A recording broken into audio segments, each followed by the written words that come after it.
हमारे प्रधानमंत्री के बारे में सुन रहे होंगे और जान भी रहे हैं कि वो जब से प्रधानमंत्री बने हैं तो हमारे हिंदुस्तान में हर एक दिन वो एक नया बम फोड़ते हैं और फोड़ के वो विदेश चले जाते हैं।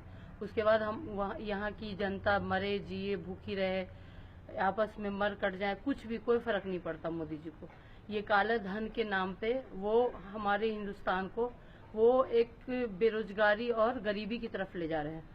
और उन्होंने वादा किया था कि 15-15 लाख ब्लैक मनी आएगा बाहर से हमारे अकाउंट में और हिंदुस्तान के 1.25 करोड़ लोगों के अकाउंट में चला जाएगा, लेकिन ऐसा कुछ भी नहीं हुआ। और उस चीज को चूंकि अब इलेक्शन आने वाला है यूपी में, तो इस मुद्दे को वो दबाने के लिए उन्होंने ब्लैक मनी के नाम पे हमारे हिंदुस्तान के ही करेंसी को उन्होंने बदल दिया। और अभी वो ये 1000 के बंद करके और 2000 का नोट उन्होंने चालू कर दिया। अभी जो परेशानी हुई है आम पब्लिक को, इससे मोदी जी को कोई लेना देना नहीं है, हमारे मुख्यमंत्री प्रधानमंत्री जी को कोई मतलब नहीं है। और वो विदेश चले गए, उनको ये भी नहीं पता है कि हिंदुस्तान में हो क्या रहा है। और अभी जो है उन्होंने 2000 का नोट छाप दिया है। अब एक बात बताइए, 100 रुपए की चीज लेने के लिए हम जाएंगे 2000 का नोट, तो क्या 1900 रुपया एक दुकानदार के पास होगा अवेलेबल? तो उनको 2000 की नोट को छापने से पहले उनको 20 नोट 100 के छापने चाहिए थे। एक नोट पे 20 नोट छापना पड़ेगा, तब जाकर के ये छुट्टे जो है खुले का मुद्दा खत्म होगा। और एक दूसरा कि उन्होंने ये किया कि अचानक ये चीज कर दिया, बैंक में उनको पहले पैसे पूरे नए नोट अवेलेबल होने चाहिए थे और जो 100 के नोट है वो एटीएम में होने चाहिए थे, और वो फिर वो उस चीज को घोषणा कर देते और कोई प्रॉब्लम नहीं होती। पब्लिक जाती एटीएम से 100 का नोट लाती और अपने 500 के नोट डाल देती। तो उन्होंने ये चीजें तो सोचा नहीं, क्योंकि उनको तानाशाही आ गई है और वो प्रधानमंत्री बन के आए हैं, क्योंकि एक चाय वाले थे, उनकी औकात चाय वाले की थी और उनको हम लोगों ने सर चढ़ा के प्रधानमंत्री बना दिया। तो वो भूल चुके हैं कि चाय बेचने के टाइम उनको क्या क्या परेशानी थी। और जो है अब वो प्रधानमंत्री बन गए हैं तो वो तानाशाह बन गए हैं और वो चाह रहे हैं कि आवाम मर जाए भूखी, उनको कोई फर्क नहीं पड़ता है। जनता किस हालत में है, किसानों मजदूर चावल बेच के अनाज बेच के जो पैसे रखे थे और वो उनको अब अकाउंट में जाके चेंज करना पड़ रहा है।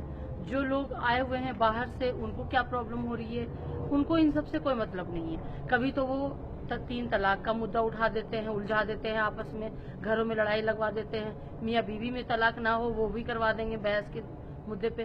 पहले तो वो ये कहते हैं कि औरतों का सम्मान मेरा ईमान है, लेकिन सम्मान क्या है? तलाक के मुद्दे पे सिर्फ आपने उठा दिया और मुसलमानों को उलझा दिया आपस में। आपने 500 और 1000 का नोट ला करके कारोबारी को उलझा दिया, बेरोजगार कर दिया आपने रियल एस्टेट को बिल्कुल जीरो कर दिया, जबकि उनको इकोनॉमिक पता होना चाहिए कि हमारे हिंदुस्तान में सबसे ज्यादा कारोबार जो है वो रियल एस्टेट में है। और मजदूर सबसे ज्यादा तो तबके किसी क्लास के जो है, लोअर क्लास के लेबर हैं, वो जो 300 रुपये कमाते हैं रोज का, वो हमारे रियल एस्टेट से है। उन्होंने सीधा सीधी 2.5 सालों में उन्होंने टारगेट किया है रियल एस्टेट को, बिल्कुल खत्म कर दिया है। उनके जो 10% जो इंडिया के जो अमीर लोग हैं, बिजनेसमैन हैं, चूंकि उनका कारोबार बाहर कंट्री से है और मोदी जी को उन्होंने फंड दिया था इलेक्शन जिताने के लिए, और वो जीतने के बाद उन्हीं के इशारों पे मोदी जी नाच रहे हैं। जो हमारे उद्योगपति हैं उन लोगों को जो है उनको समझ लो मोदी जी ने हिंदुस्तान को उनके हवाले कर दिया, बेच दिया, गिरवी रख दिया। ये हमारे जनता को किसी को पता ही नहीं चल रहा कि हमारे साथ क्या, हम बिक चुके हैं।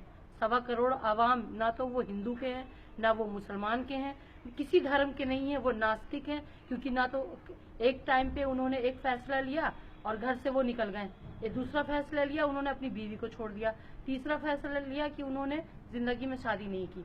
तो तीनों फैसले उनके गलत थे, जो कि इंसानियत के खिलाफ है। अगर हर कोई शादी ना करे, बच्चे ना करे, बीवी बच्चों की जिम्मेदारी ना उठाए, माँ बाप की जिम्मेदारी ना उठाए, तो ऐसे इंसान का क्या फायदा है? और वो चाहते हैं कि पूरा हिंदुस्तान भी ऐसा ही हो जाए, बिना औलाद के हो जाए, बिना फैमिली के हो जाए। और वो जो है उनको दर्द ही नहीं पता है कि घर गृहस्थी कैसे चलाते हैं। उनको तो बस ये है कि बस बाहर जाना है, इंडिया से बाहर जाना है, घूमना है और इंडिया में आना है और एक बम फोड़ देना है। औरतों को, उनको ये नहीं पता कि औरतें आदमी से, अपने हस्बैंड से छुपा के कुछ पैसे जमा करके रखती हैं, वो इस टाइम पे वो पैसे निकालेंगी, उनका तो गया। वो भी क्या ब्लैक मनी था? औरतों के सारे पैसे तो ब्लैक मनी हो गए। वो बेचारी छुपा के रखी हुई थी पति से, वो अब निकाल करके उनको अकाउंट में जमा करना, वो खत्म हो गया उनकी जमा पूंजी जो उन्होंने अपनी लाइफ में जमा किया था। उसके बाद इस टाइम पे जो रोड पे बैंक के सामने छोटे बैंक बड़े बैंक जो भी, उनके सामने जो ये लाइन लगे हुए हैं, क्या ये ब्लैक मनी वाले लोग लगे हुए हैं? ये एक आम जनता है जिनको ब्लैक और व्हाइट से कोई मतलब नहीं है, उनके मेहनत की ये कमाई है, जिनको वो चेंज कराने के लिए पूरे पूरे दिन अपनी दुकान बंद करके और वो रोड पे खड़े हैं और धक्के खा रहे हैं। यही है मोदी जी। उसके बाद उसके अंदर फॉर्म भरा जा रहा है। ये फॉर्म भरने की प्रक्रिया क्या है? आप आईडी प्रूफ लेके जाने की क्या प्रक्रिया है? वही आपका अकाउंट है, आपका तो सब कुछ प्रूफ पहले से ऑलरेडी बैंक में है, बिना प्रूफ के तो आपका बैंक में अकाउंट खुलता नहीं है। तो ये नई चीजें, अकाउंट नंबर के साथ साथ आपको आईडी प्रूफ भी लेके आइए। क्या आतंकवादी लग रहे हैं? ये जो है कभी तो आतंकवादी के नाम पे गुमराह करते हैं, कभी इनकाउंटर के नाम पे गुमराह करते हैं पब्लिक को सही मुद्दे से हमेशा मोदी जी 2.5 सालों में सिर्फ भटका के रखा है। और जो कि लोगों को पता नहीं है, ये 5 सालों में 2.5 साल और बचा है।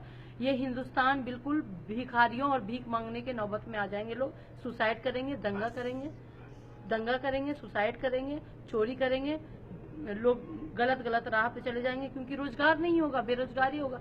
लोग, एक आदमी खाना खा रहा होगा, दूसरा आएगा छीन के खाना खा लेगा। यही होगा हिंदुस्तान में। ये मोदी जी का यही एक प्लान है।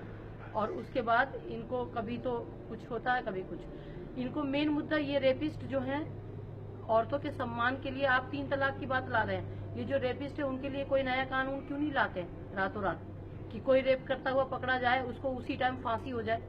कोई कोर्ट नहीं, कोई वकील नहीं, प्रूफ हुआ और उसको फांसी। ये होना चाहिए चौराहे पे, सऊदी अरब की तरह चौराहे पे खड़ा करके और उसको गर्दन काट देना चाहिए।